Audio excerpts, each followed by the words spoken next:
April ki tang tara taruk Inglising ani tara nipal Hai di benumit simaktadani GE3 hai na khangnaba asteroid amana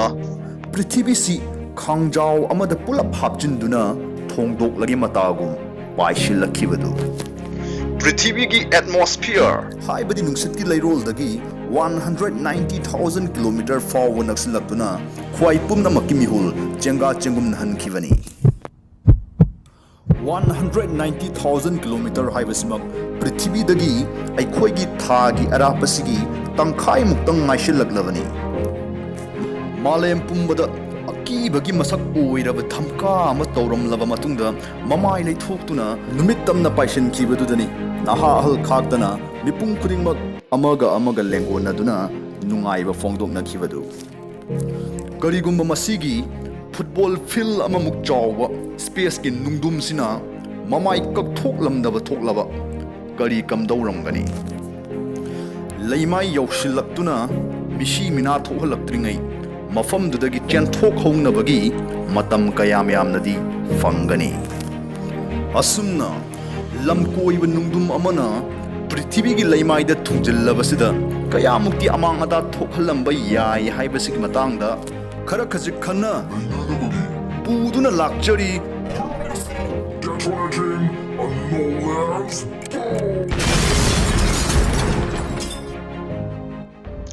matam pumbada Prithvi se asteroid singna yaishin thengjinduna ta lairi nungti gi oina space dagi than chamarong gi uful waiful amasung leingoi makup singna bom thadarak pugum aikhoida landa duna ta lairibani uful waiful leingoi makup haibasitabu akup posak oirambana aikhoida khudong thiningai oiramdabagi watani adubu chairaksida कार अममुक चाव asteroid सिंगदी चाही अमगी मनुंगदा अमुक मुक्ति पृथ्वी की atmosphere यौसिलक ई हाइबसिमसु खंजिनबियो अखोई की लाइबक फवदी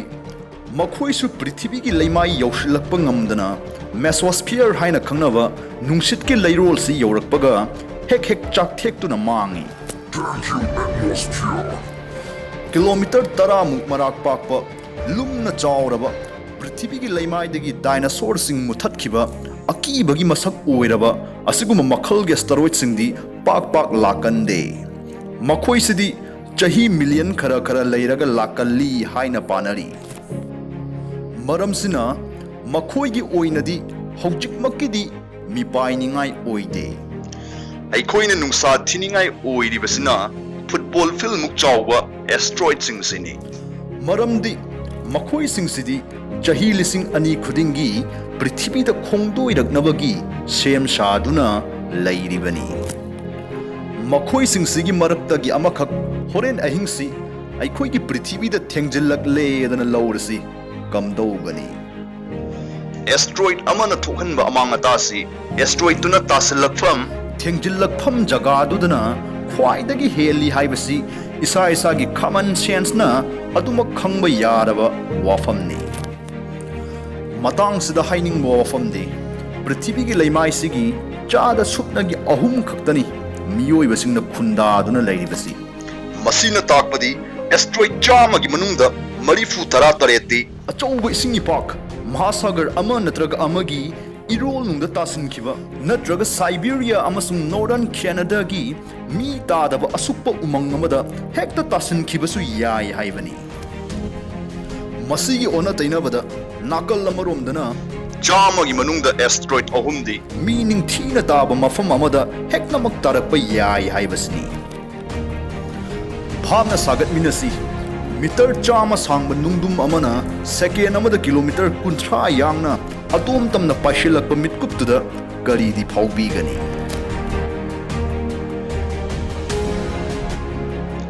asteroid sina asoi angam yaudana mesosphere sibu amuktang lansin duna changkraba masi oiba taragadi prithvi da tasilakpa thengjilakpada supnagi second ahum phau phararoi masina maram oiduna New York kumba sahar amadadi 2.5 million longi miyoi awafamda tahangani mishi mina thokhangani mikap mirau kholdana nakong yashin bamakai nilhangani lumna chawraba mai chakliba nungdumsina kilometer ahumgi hek radius ta leiba thawai panbabu oiro pandababu oiro khudingmak tumna mang takhalakani loinana kilometer 8 ki radius ta leiba building kaya amasu akiba fangna amangata thokangani mang takpasi matang sidasu loiroi dauri karigumba matamda Russia gi Chelyabinsk kauba sahar du da tasilakhiba meteorite tu gi matangda tabi khiba leirabra madugi nungdum du khakna Hiroshima da thada khiba bom du punlom pokhai gi sapu ga chap manana pokhai duna $33 million longi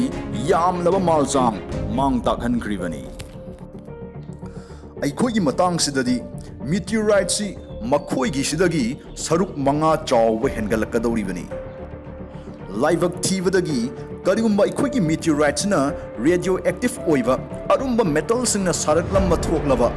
mang tak lingai cheraksida asokpada thum thakpagum paktakna tam thiraba radiation sandorakpasu yaribani masi fana oiduna su mang tak hanbagi changsi football field muk chawbasidagidi kilometer 10 muk marak pakpa asteroid amana amuk sathina hengadori masigi matangsidadi Tengaina basidagi thorakpa kham thengna tam thiraba sok wave tuna mioi ba haiba kanglupsi mafam mama khangna chongluf oina muthatpa phau ngamgani kilometer chamaromgi oigadaba achauba kom amasu tasillakham jaga adudagi sandokhigani loinana asteroid sigi akai atoi machet singna ring amagum question khiba maramna hek ubada ekhoigi prithvi si Saturn hairiba graha si haifet malhangani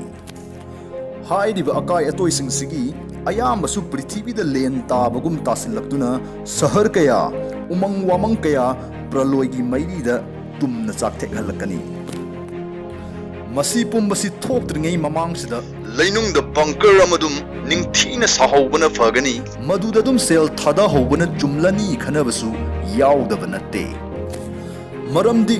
thengaina kiba hek matung dagidi laimai hidi upulwai ful amasung mai khudana pungkup kupsin khiduna numit ki masek mangal sunlight fawba khanjin khigani numit ki mangal laitrabanina pambi singbi singsu sizillakani masiga loinana sa san kaya amasu asibagi khayata dagani chahi amarongi matungdadi aikhoigi nungsit ki leirol atmosphere si akai atoi uphulwai phul singdu mang khiduna seng seng di lauraklani adubu matam sida mioi bai khoi gi chaphu da thongnanaba mahi marong mana masingdi kangkok haiba angang singi wahai sina mahut sillagani chinjak tang lagani